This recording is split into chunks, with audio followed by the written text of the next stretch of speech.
I am Nolin Ebel Ame with the news. We begin by telling you that the National Police Council has formally confirmed the appointment of Usman Alkali Baba as a substantive Inspector General of Police. The Minister of Police Affairs Command, Mohammed Maigari Dingyadi, announced this while briefing journalists. Meeting presided over by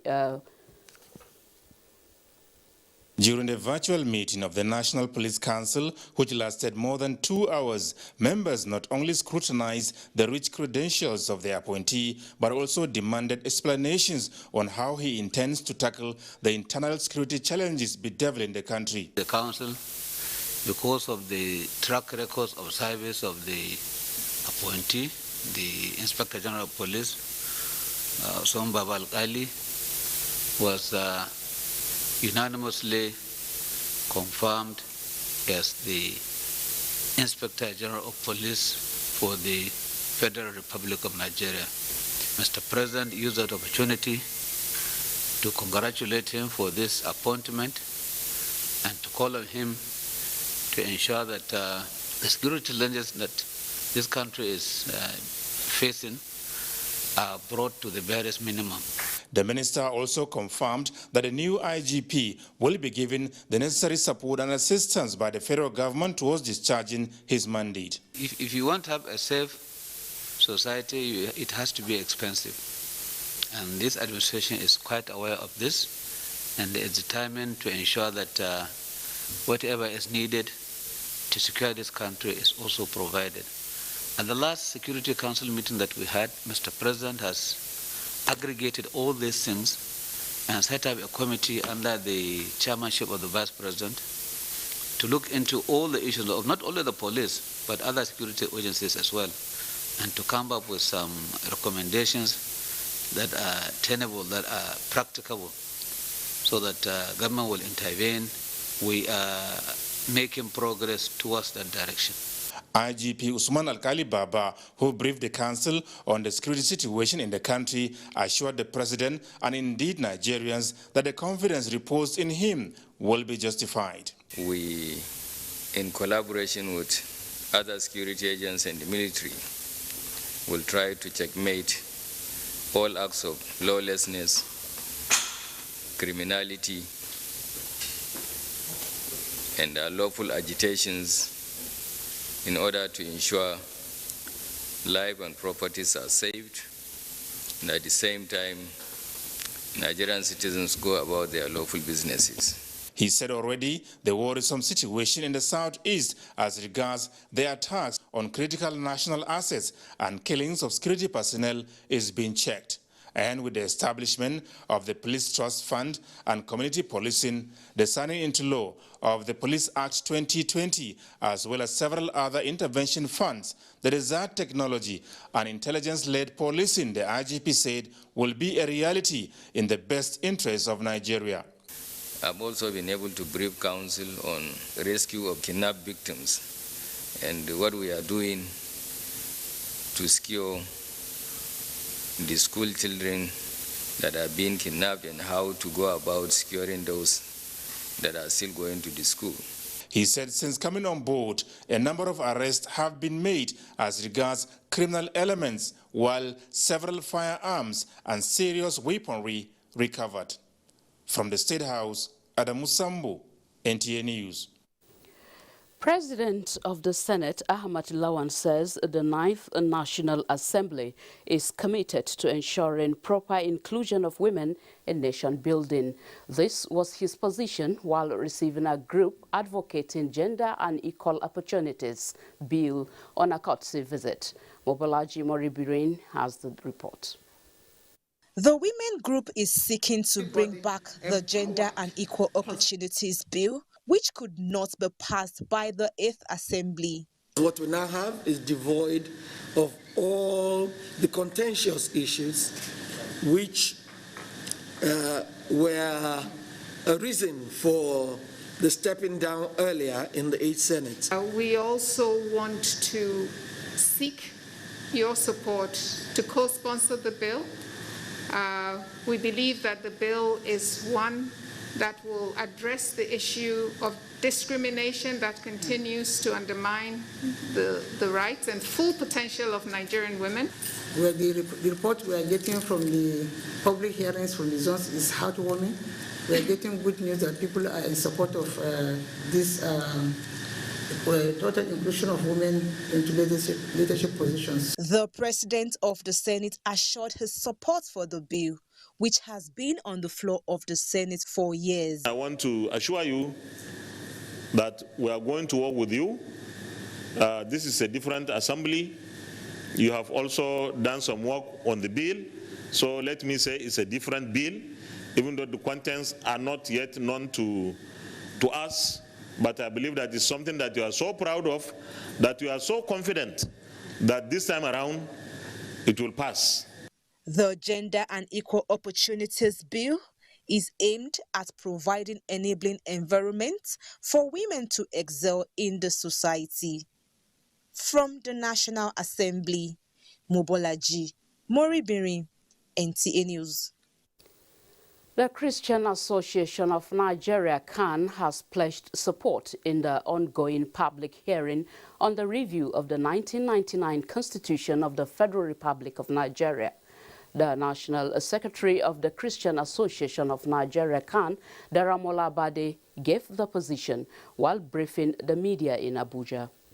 The areas of core interest of CAN, and it's not just limited to Christians alone, it's in a very wide perspective. It touches the media, it touches the market woman, it touches the man on the street, it touches the church, it touches the mosque, it touches those that are not even Muslims and Christians. It's in all ramifications of this. It touches on social life and religious and political life of all Nigerians and those that are living in Nigeria. We are asking that provisions, constitutional provisions should be made for inclusion. Not only to say they are giving us 35%, but inclusion of female sector in governance of this country. The Christian Association of Nigeria, CAN, is also backing gender equality, power devolution, among other issues in the Constitution review. With me in the studio is Senator Ibrahim Hassan Hadeja, Deputy Senate Chairman on Public Account and Member Constitution Review Committee. He's here to tell us more about the ongoing public hearing on the Constitution Review, which commenced on the 3rd of June. Thank you, sir, for joining us on Nationwide. Thank you very much for having me. All right. Of course, the review has continued across the country with areas of interest dominating the discussion. Now, how likely are the sessions to come up with suitable recommendations for an acceptable constitution which represents the people in reference to we the people? I think, you see, a lot of work has actually gone on before the public hearing started. The Senate Committee on the Constitutional Review was broken up into subcommittees, which has been working for almost 3 months. You get a lot of bills that require an amendment to the Constitution before they go through. You get a lot of memoranda even before it started. So what we did was we broke out into these subcommittees and tried to identify, proposed legislation that required constitutional amendment. We kept it apart, and then we also got a lot of input from the constituency, from NGOs, from women groups. And that was what gave rise to the 17 subject matters that were sent out across the country to the zonal public hearings. And then, of course, we came back to Abuja and had the 2-day national public hearing, which ended today. So it's left for the Senate to now go back and take the compendium of views and memoranda, and then come up together with a document that will go through the next stage of the process, which is to be passed by 2/3 of the state assemblies and 2/3 of the National Assembly in respect to Section 9 of the Constitution, which provides for its review.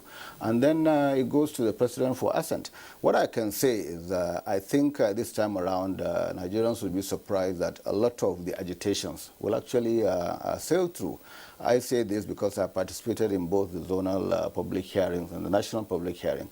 A lot of the issues that you heard from one part of the country that were being opposed by another part of the country, surprisingly, there seems to be some consensus. State police, which a lot of states vehemently opposed, maybe because of the nature of the security situation in the country. Today, there's almost near unanimity in saying, yes, we want state police. Devolution of powers to local governments, almost every state, because the states send their own representation officially, and then, of course, individuals.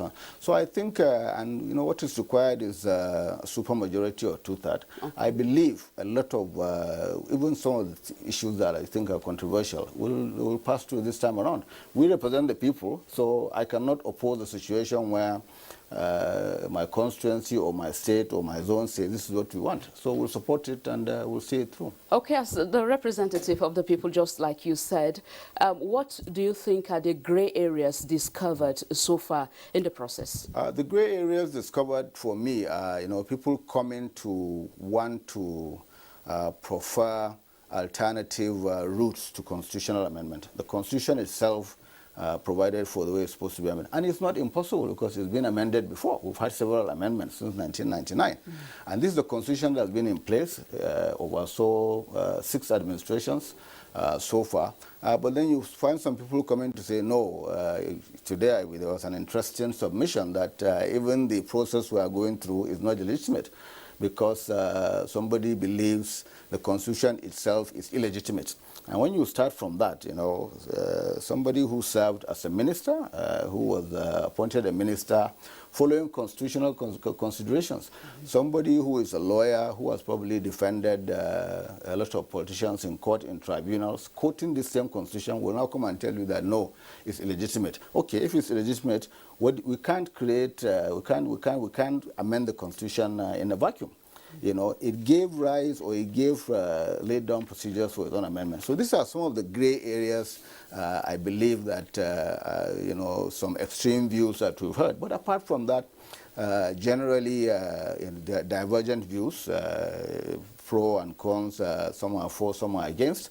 And I think at the end of the day, when we finally put our heads together, we'll come up with a large percentage of those recommendations that I think would go through the two-thirds passage that is required to effect a change.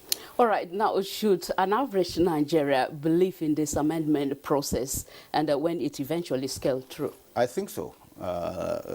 We've never had a public hearing that was this open before. No holds barred.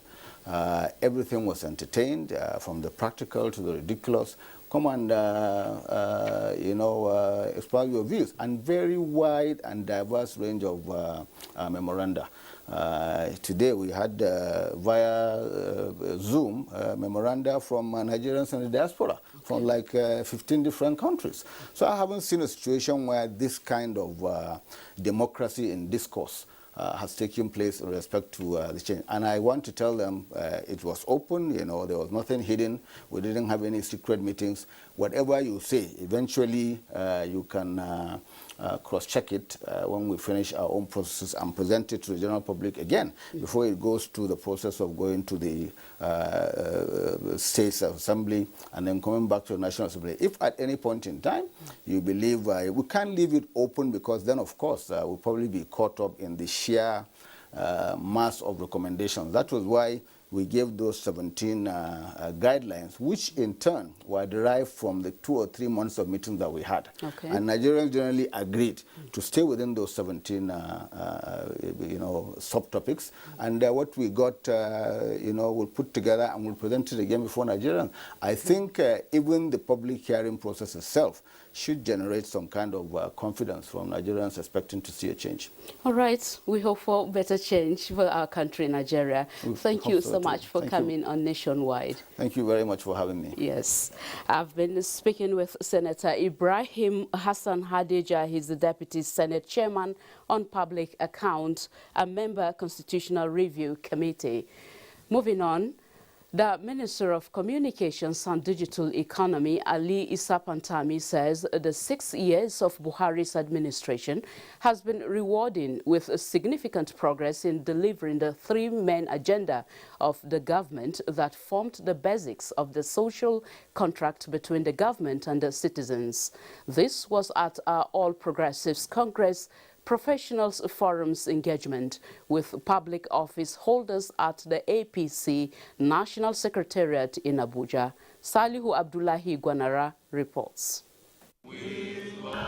Midway into the second term of the APC-led government, the APC Professionals Forum is using this platform to close the gap in information dissemination and make participants give account of their stewardship about government activities.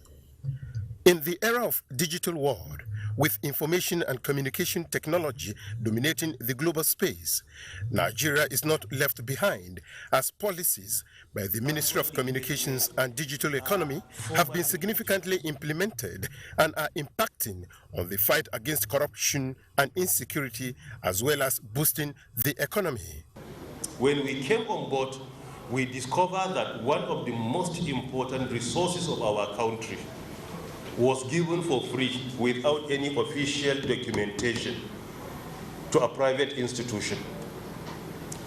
And the price of that was valued at over 28 billion naira. And I said, we cannot ignore this. Government needs money to help and support citizens.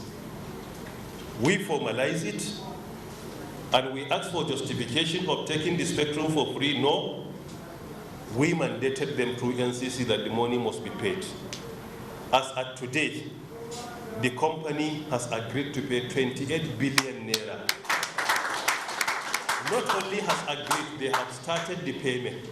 Participants agreed that the Buhari administration is repositioning Nigeria as a giant on the continent through the Nigeria Data Protection Regulation that is boosting security.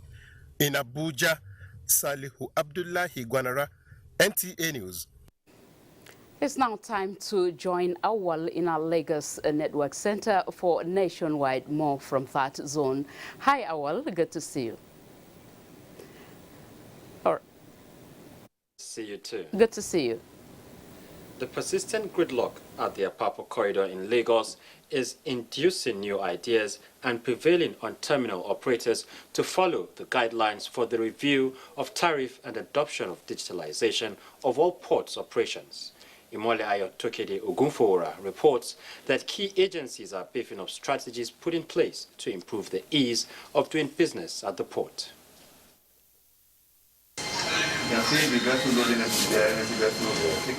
This is the CCTV room where cargo movements, discharged vessels, as well as security of containers are monitored. It is one of the methods adopted to digitize terminal operations. These visits to some of the top terminals is to improve on existing cooperation as well as sensitize more on the need to operate 24 hours as a means of reducing traffic congestion on the roads leading to the port.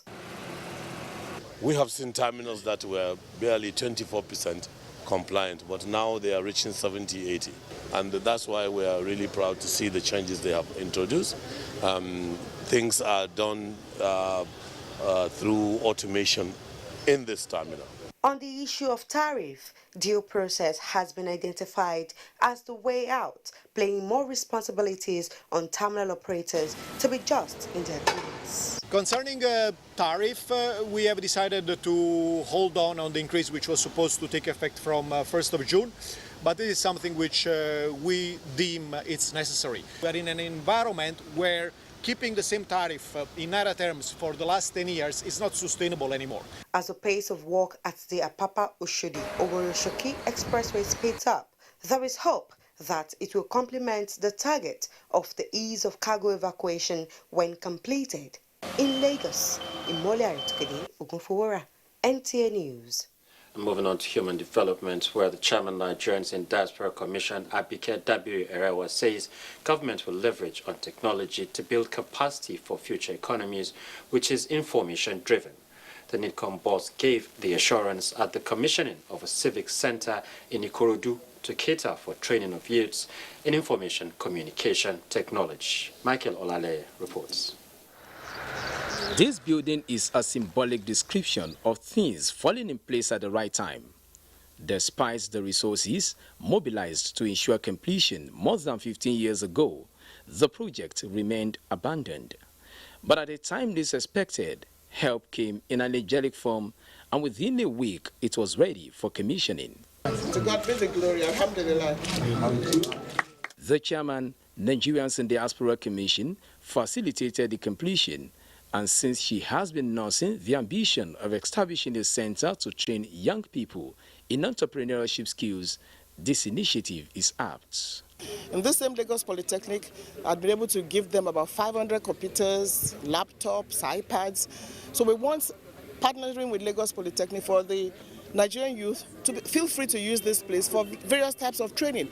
The immediate one will be on how to make phones. The Lagos State Polytechnic in Ikorodu, formerly a school of science and technology, will be leveraging on the expertise of the center to develop capacity in technology while also strengthening research. We are happy that it's going to serve the generality of the Nigerian students, the generality of Laspotech students, and the entire Nigerian youth for technology development. It is a laudable project that will enhance teaching and learning, and of course research. The center is a child of necessity, considering the indispensability of young people to the future. In Lagos, Michael Olale, NTA News. You're watching NTA Nationwide. Time now for a break. The news will be back shortly. Do stay with us.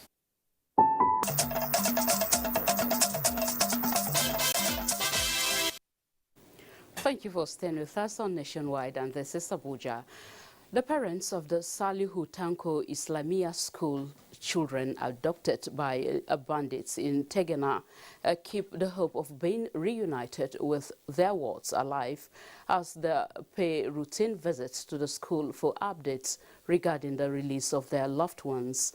Mukhtar Abubakar Wowo gathered that the abductors are demanding for ransom.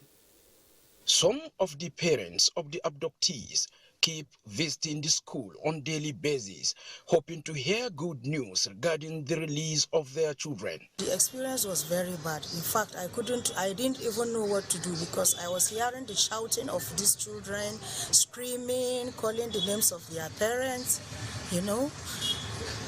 In fact, it was a very bad experience. Sorry for what happened. It was terrible. Sorry for what happened. I never expected that, and I don't pray for even my enemy to experience this people. And I'm pleading with the government to help, because the amount they are calling, you know, we don't know where to get this amount of money. They said they need about 150 million. The headmaster of the Islamia school, Abubakar Garba, who alleged to have spoken with one of the abducted female teachers via mobile phone, said the children are in very critical condition. The latest update is that some of the toddlers there with her, some of them are down. They are not feeling. They are not feeling fine. They don't have food to eat. They are giving them this granite cake. From Tegina, in Rafi local government area of Niger State, Mukhtar Abubakar, NTA News. The presidency says the latest article on Nigeria in Foreign Affairs, titled "The Giant of Africa is Failing," is unfair both to a magazine with such an esteemed pedigree and to its readers. The statement adds that Ambassador Campbell has been predicting the collapse of Nigeria for several years, stressing that he is, of course, entitled to his opinions, even where events consistently prove him wrong. It is said the author of the article, he said the author of the article got the facts wrong when he wrote that at an April meeting with U.S. Secretary of State Antony Blinken, President Buhari reportedly requested that the headquarters of the U.S. Africa Command be moved from Germany to Nigeria so that it would be closer to the fight against jihadi groups in the country's north. The presidency emphasized that President Buhari did not request that AFRICOM move to Nigeria, noting that the transcript of the call with Secretary Blinken is available on the State Department's own website.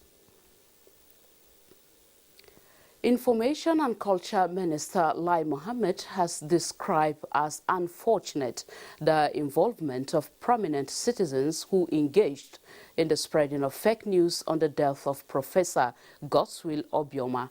Lai Mohammed stated this during a chat with members of the Federal Ministry of Information and Culture Press Corps. Anthony Forson reports.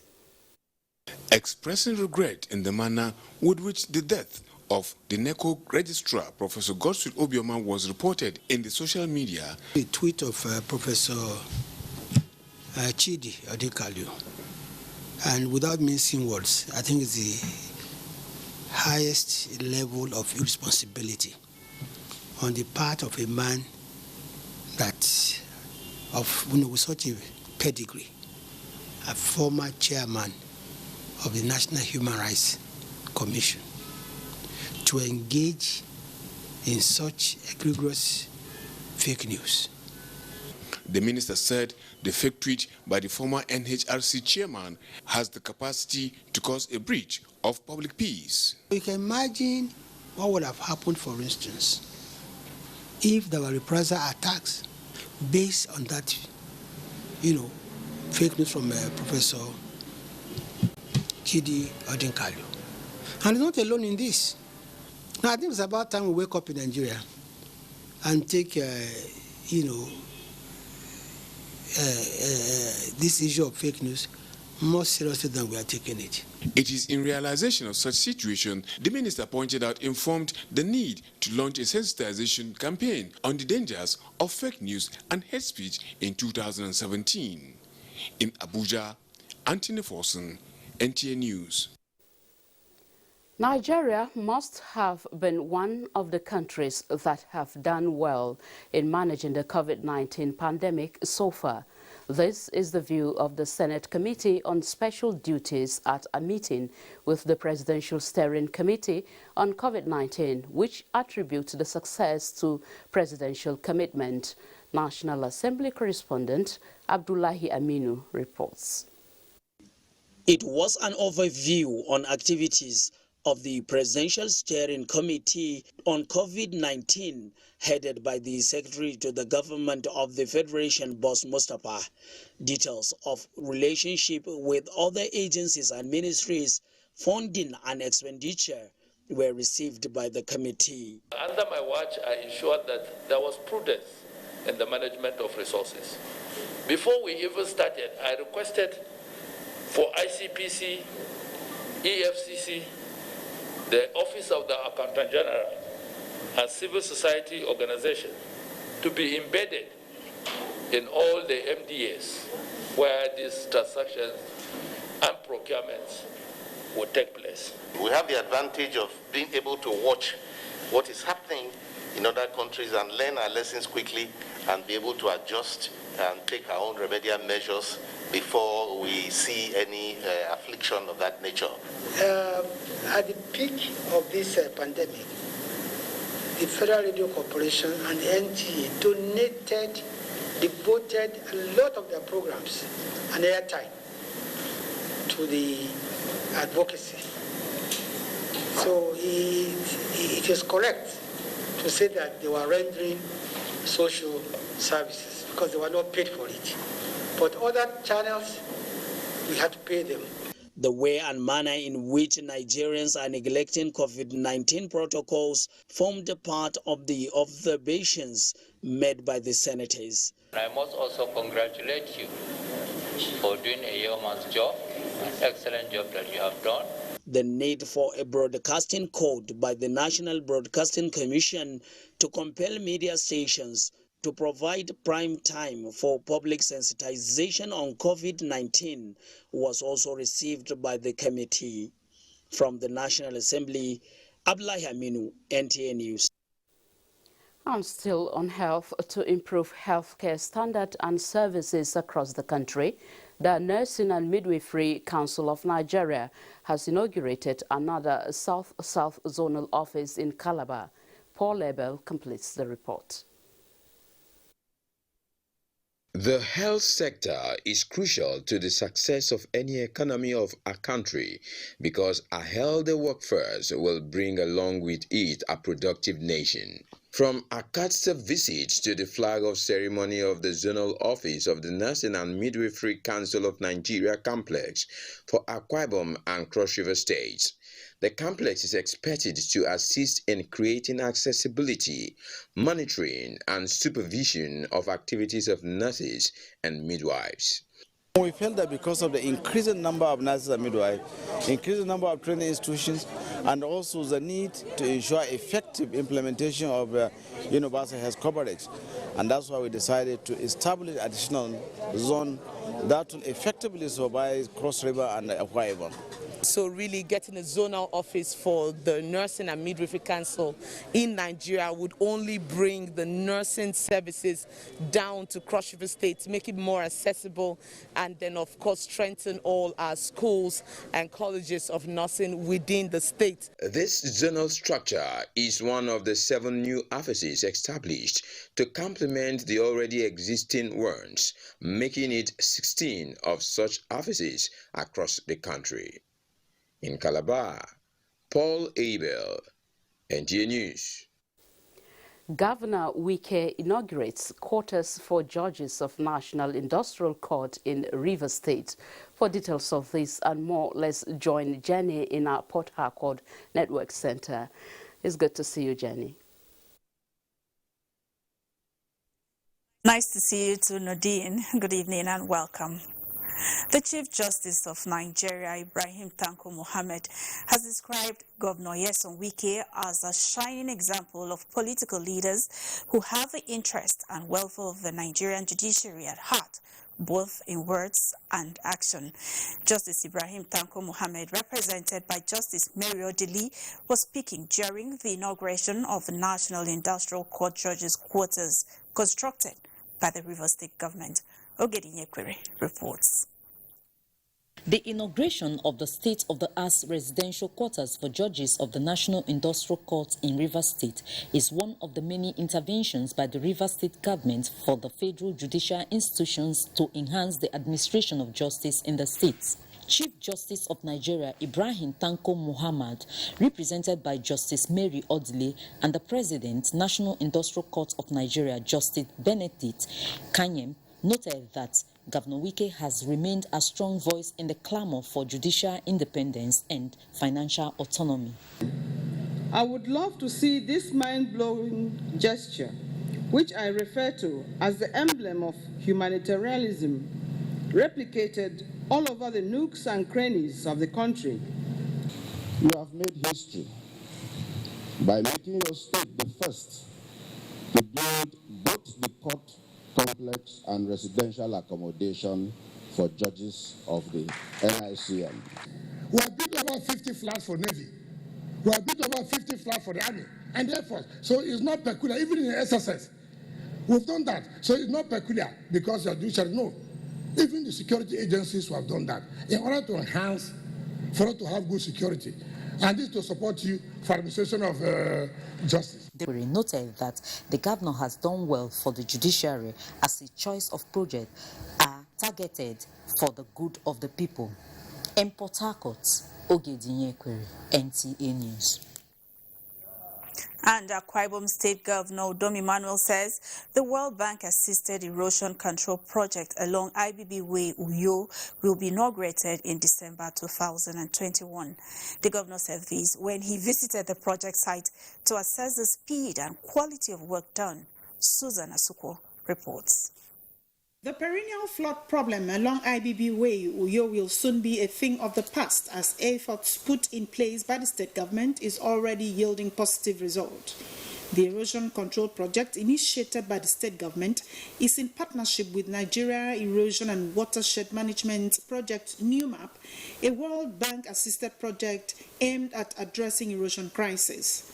In an on-the-spot assessment of the 8-kilometer underground drainage system, Governor Udom Emmanuel expressed satisfaction over the quality and speed of the project, noting that the drainage will take the perennial flood water off IBB Way at Anafort down to Nsribom local government area. It's 100% pre-funded job. It's one of the very few jobs that we've pre-funded. We would have gone into this, we didn't do environmental impact analysis. We've done that, and the impact is very minimal. So it will not affect even the aquatic life of where we are taking to. The impact is not negative in any way. The project, which will cover about 17 communities cutting across 3 local government areas, is about 10 meters deep and 12 meters wide. In Uyo, Susan Asokwo, NTA News. Nationwide will continue in Kaduna after the break.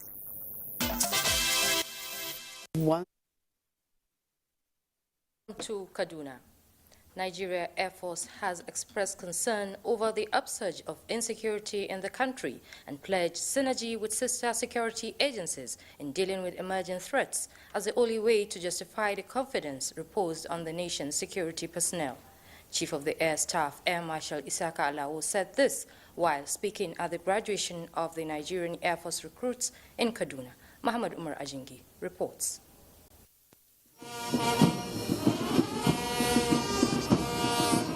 Spectacular display of apparent military strength and professional competence by 1,100 recruits of the Nigerian Air Force after their basic military training at the Nigerian Air Force Military Training Center in Kaduna.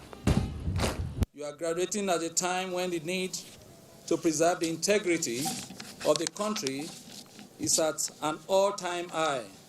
The graduates of Course 41 2020 had in the last 6 months drilled in obstacle crossing, shooting, among other basic military skills and general orientation of the Nigerian Air Force operations. They are now physically and mentally fit for the tasks ahead. Chief of the Air Staff, Air Marshal Isiaka Oladayo Amao, says the graduation of the additional troops is in consonance with the current security challenges, saying Nigerian armed forces will continue to work towards protecting Nigerians, irrespective of religious parochial sentiment. Let me assure Nigerians that the Nigerian Air Force, in consonance with other members of the armed forces and security agencies, will continue to do all it takes to ensure that the security challenges in the country is speedily brought to an end. Out of the 1,100 recruits, 151 are females. Awards were presented to recruits with outstanding performance in basic military training and squadrons in order of merit. In Kaduna, I am Muhammad Umar Ajingi, NTA News. The community of Gwagwada in Chukwu local government area of Kaduna State has been provided with solar-powered boreholes and restroom compartments. Haruna Mohammed reports that the intervention by the United States Agency for International Development is aimed at improving water access and sanitation in remote areas. It's a new lease of life for inhabitants of Kwagwada community of Kaduna Abuja Highway and internally displaced persons camping the area.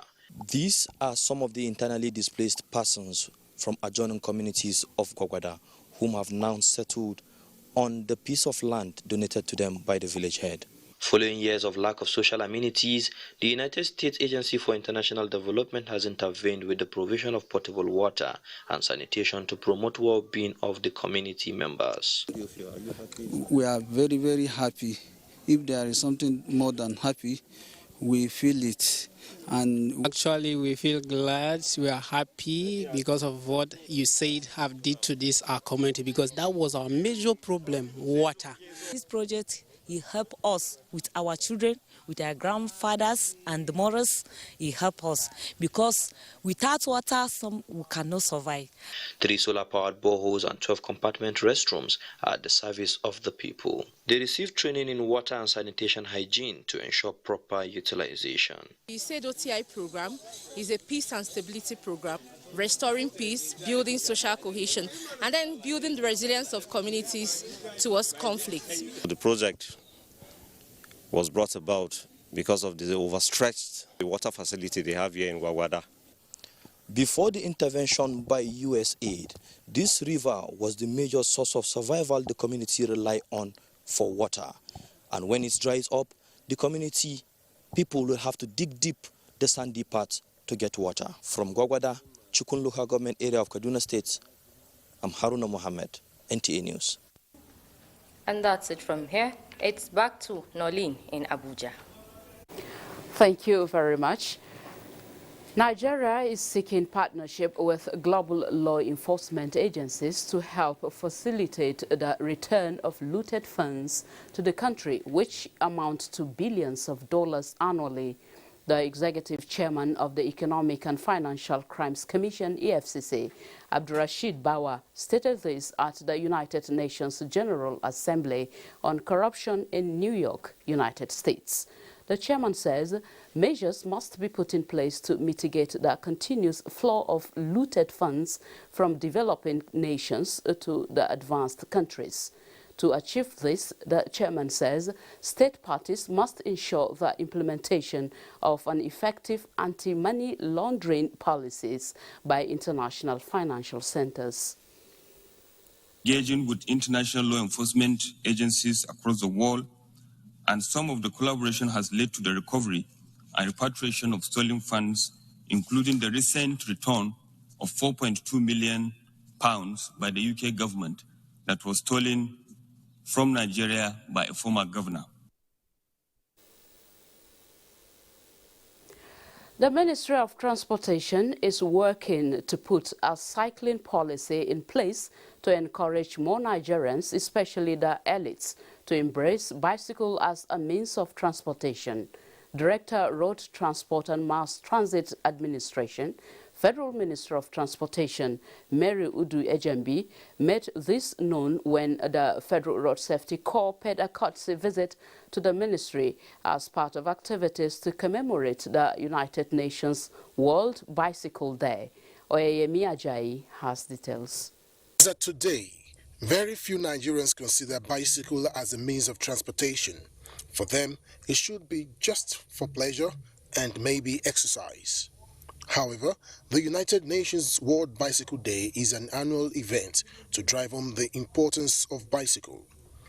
With the theme Cyclist for Life, the campaign, which was taken to different organizations, was to encourage the use of bicycles in Nigeria as an alternative to cars, especially with the current rise in global oil price. This advocacy encourage people to ride bicycle the more. Drop your vehicle, use bicycle, and then also for the traffic to ensure they protect the life of the cyclist. On this very special day in the calendar of not only India-Nigeria relations but also in the world of sustainable development. The ministry has an ongoing plan on green transportation through the use of solar-powered vehicles, cycling and electric vehicles in the country, and is currently working to put a cycling policy in place. Cycling is an act that is beneficial not only to the health and well-being of Nigerians, but also because of its economic benefits. And especially now, a time like this when we are battling with COVID-19, there is a need to keep a safe distance. It is believed that with more bicycles on the roads, there will be less road accidents, and this will aid the country in achieving 0% road crashes in the country. In Abuja, Oyeyemi Ajayi, NTA News. Up ahead, more stories from our Benin Network Center, and Agatha is our guide. Good evening, Agatha.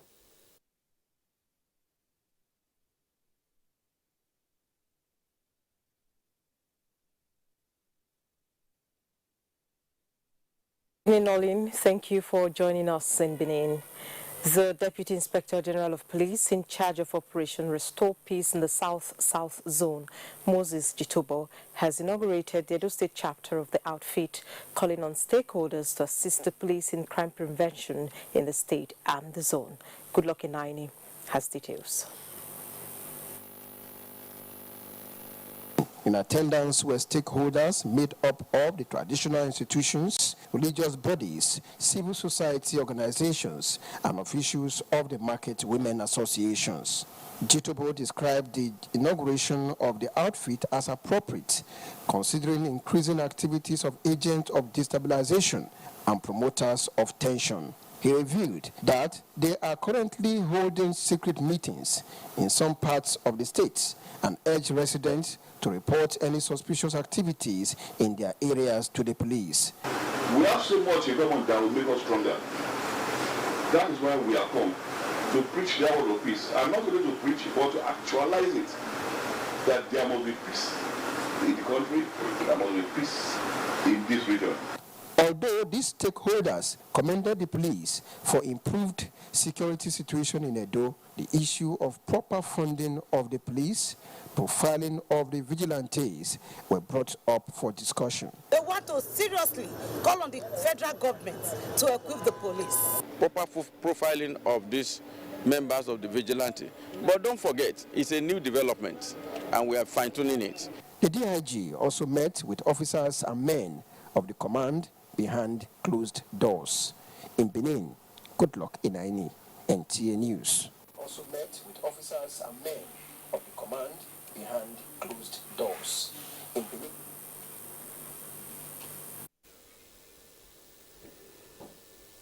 That was Sagata in our Benin Network Center and here in Abuja. All right, we are taking a brief break now. Once upon a time we were rich, but we're not a rich country anymore. Nigeria's finance minister comes to the table with the state of the economy. Nigeria's current level of borrowing is about 23% of GDP. The World Bank, IMF, and other international institutions have placed borrowing that is safe for countries that are the size of Nigeria to be up to 50 to 55% of our GDP. And indeed, our comparator countries like Brazil, South Africa, all of them are at that 50 and in fact beyond the 50. So we have the least level of borrowing within compared to countries the size of the Nigerian economy. One-on-one, Friday, 10:30 p.m. on NTA.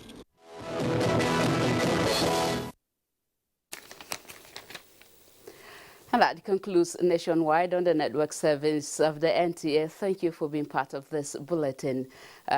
Do stand against rape and rapists. I am Nolin Ebel Ame. Good evening.